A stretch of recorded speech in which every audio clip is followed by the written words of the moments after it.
Have you ever wondered how close you've come to danger without even realizing it? At Shivering Vault, we take you there, one story at a time. Get ready for today's unnerving journey.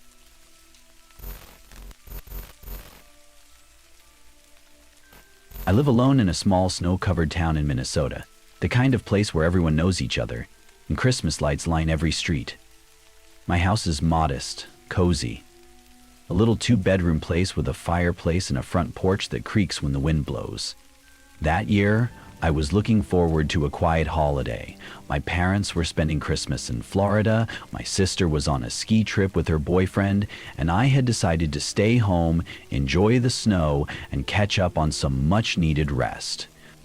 The evening started out exactly as I had planned. I had a mug of hot cocoa, my favorite blanket, and an old Christmas movie playing on the TV. The glow of the Christmas tree lights reflected off the window pane, and outside, the snow was falling steadily.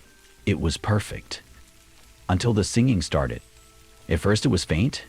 So faint I thought it was coming from the movie, but then I muted the TV, and there it was, clear as day, a low, melodic voice singing, "Silent Night."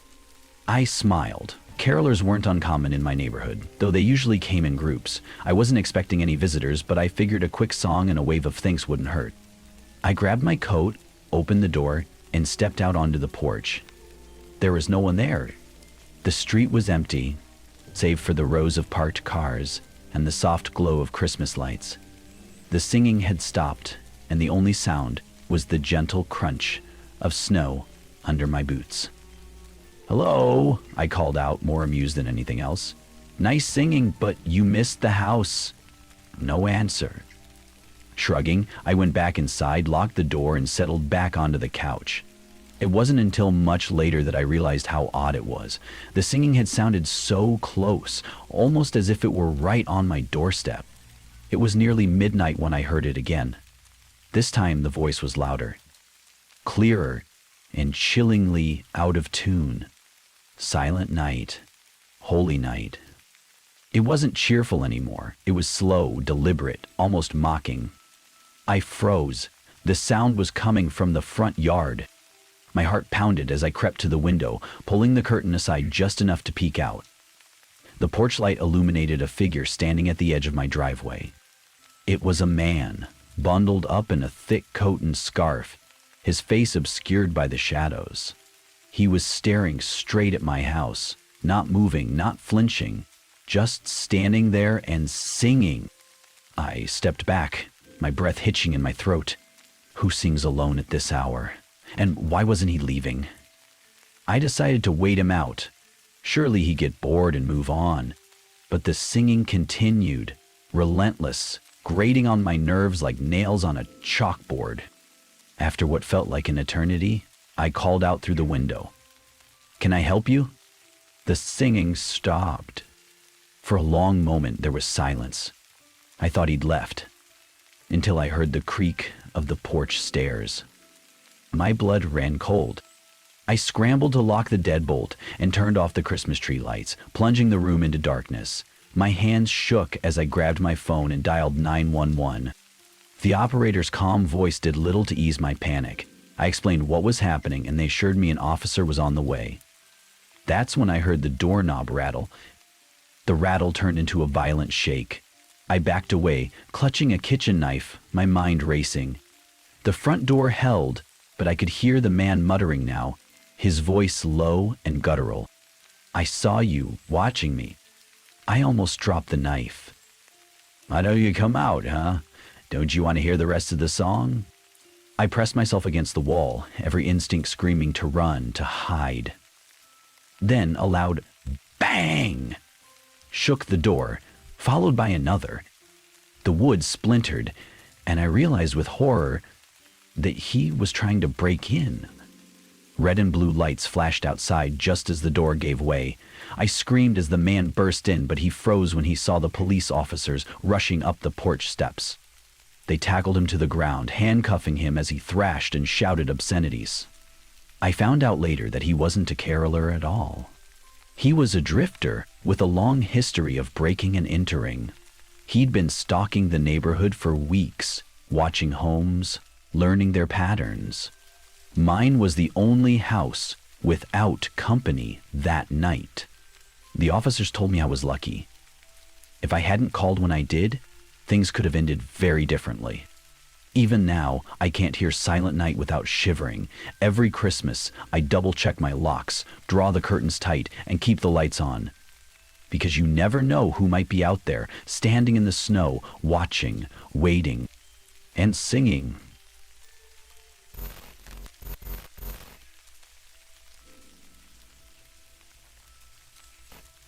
It was the second year since my husband had passed away. He was always the one who made Christmas feel magical, filling the house with laughter and love. After he died, the holidays were never the same, but I did my best to carry on, for the sake of our son, Alex. That Christmas Eve, I was determined to make things feel right again. I decorated the house, made a big dinner, and even went out to get Alex's favorite dessert, a chocolate Yule log. Alex was 10 that year, full of energy and excitement, talking non-stop about what he hoped Santa would bring him. It was hard not to smile, despite the empty space at the dinner table. We had our little tradition. Alex and I would watch a Christmas movie, drink hot cocoa, and then he'd go to bed early, eagerly awaiting morning. But this year, something was different. Something was watching me, and I couldn't shake the feeling. It started small, almost like my mind was playing tricks on me. I noticed a shadow moving in the corner of my eye while I cleaned up the kitchen. I thought it was just the flickering lights of the tree or the way the shadows shifted with the snow falling outside. But then I heard it, the sound of a faint knock at the door. I glanced at the clock. 11:30 p.m. No one would be coming by at this hour, especially on Christmas Eve. I grabbed the kitchen knife instinctively, feeling my pulse race. I wasn't expecting anyone, but the knock persisted. Quieter this time, almost like it was testing the door, tapping with a slow, deliberate rhythm. I walked to the door and peeked through the peephole. Nothing. I opened the door cautiously. The porch was empty. No sign of anyone. Just the snow, the twinkling lights, and the silence of the night. My heart was still pounding, but I shrugged it off. Maybe a kid had knocked and ran off. Or maybe it was just the wind. But when I closed the door, I noticed something odd. A footprint, half buried in the snow just in front of the door. It was fresh, and it wasn't there earlier when I had checked. I stood frozen for a moment, staring at it, the hairs on the back of my neck standing up. I knelt down, running my hand over the print. It was small, like a child's, but there was something off about it. The shape, the way it sank into the snow. It wasn't a regular boot print. It seemed wrong. I quickly shut the door and locked it. I was on edge the rest of the night, checking the locks, peeking out the window and glancing at the shadows that danced eerily across the walls. Alex was asleep in his room, blissfully unaware of the creeping dread that had settled over me. But then I heard it again. A knock, but this time from the window beside the tree. I jumped up, heart racing. No one would be out there. It was freezing cold, and who in their right mind would come to my window at this hour? But the knock came again. I slowly approached the window, my hands shaking. The streetlights outside cast a dim glow on the snow, and I could barely make out the silhouette of someone standing just beyond the glass. I gasped, pressing my hand to my mouth to stifle the scream. It was a man standing perfectly still, staring at the window. He was dressed in black, dark hood, dark coat, and his face was hidden in the shadows. His eyes gleamed faintly in the dim light, but I couldn't see much beyond that. The knock came again, louder this time, as if urging me to let him in. I backed away from the window, my heart hammering in my chest. What did he want? Why was he doing this? I ran to Alex's room, shaking him awake. We need to go. Right now. His tired, confused eyes blinked up at me. Mom? What's wrong? Just trust me. We have to leave. Now! I grabbed his hand and pulled him out of bed. We ran to the front door, and I was almost there when I froze. The man was standing on the porch. He wasn't knocking anymore. He was just standing there, watching me, waiting. I didn't know what to do. Should I call the police? Should I try to reason with him? I glanced at Alex, his small face full of terror. I couldn't risk anything. Just as I was about to grab my phone, the man spoke in a low, gravelly voice. "I know you're in there." His words sent chills down my spine. My fingers fumbled for the phone, and I finally managed to call 911. The operator's voice was calm, but I could hear the urgency as I told her about the man outside. Suddenly, the man laughed. A hollow, unsettling laugh that echoed in the silence of the night. "Tell them to hurry up," he said. "I'm not leaving." The police arrived within minutes, but by the time they got there, the man was gone. There were no signs of him in the yard, no footprints in the snow, nothing. I never found out who the man was or why he'd been watching us, but I never felt safe in that house again. After that night, I moved. I didn't care if I had to leave everything behind. I had to get away from whatever it was that had been lurking outside my window. I keep my windows locked now. I keep the lights on. But sometimes, late at night, when I'm sure everyone's asleep, I swear I can hear the faintest knock against the window. And it feels like someone's still waiting, just outside the glass.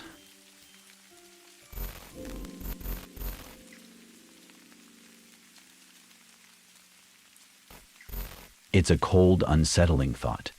You could be alone in your house, locked up tight for the night, and still, someone might slip inside. I thought I was safe in the comfort of my home, surrounded by the warmth of Christmas lights and the lingering smell of cinnamon and pine. But that night, Christmas Eve, proved just how wrong I was.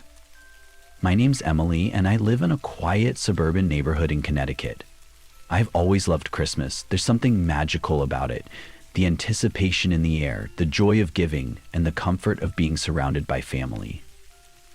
That year, my parents had decided to visit my sister in the city, and I opted to stay behind. I didn't mind spending Christmas alone. Really, I welcomed it. It meant no holiday drama, no rush of last-minute shopping, just peace and quiet. I spent the evening decorating my tiny living room, wrapping a few presents, and making myself a small dinner.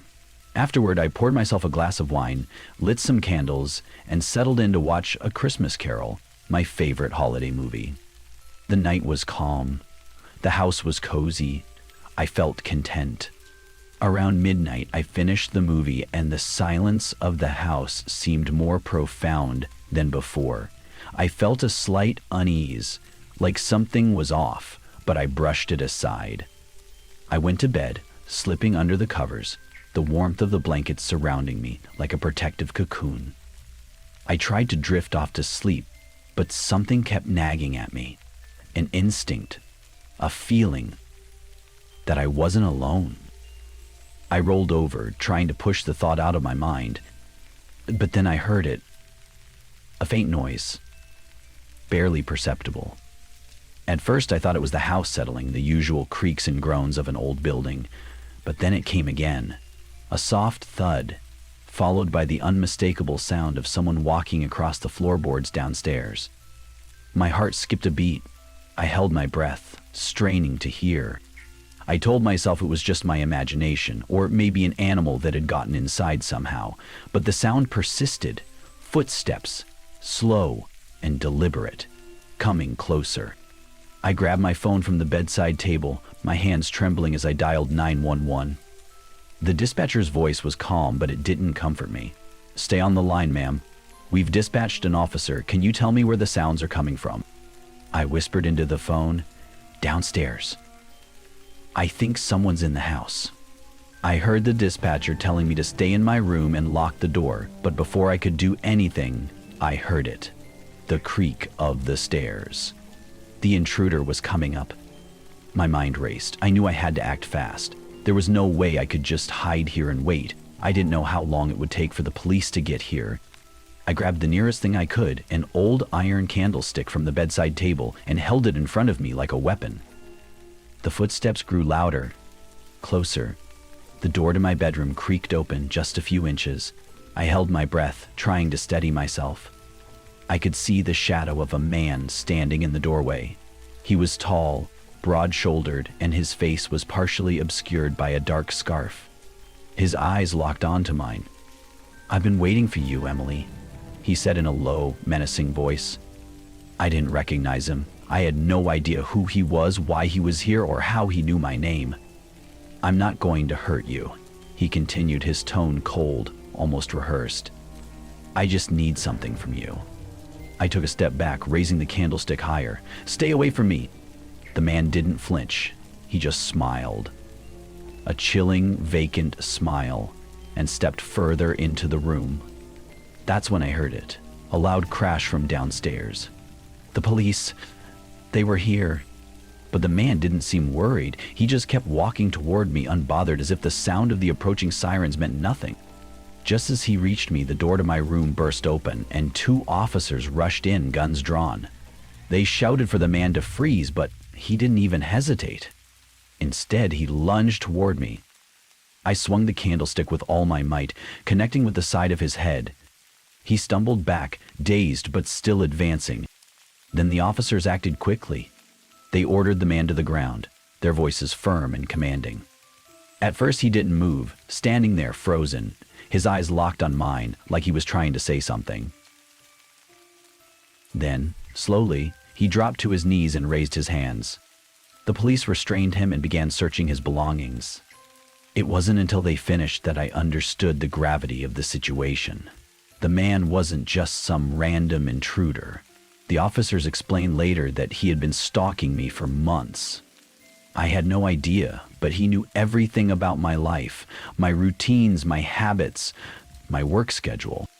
Among his belongings, they found notebooks filled with meticulous observations. He had written down details about where I went, who I talked to, even what I wore. And the most chilling part? He had been posing as a delivery man, working for a package service to track when I was home alone. That night wasn't random. He had planned it for weeks.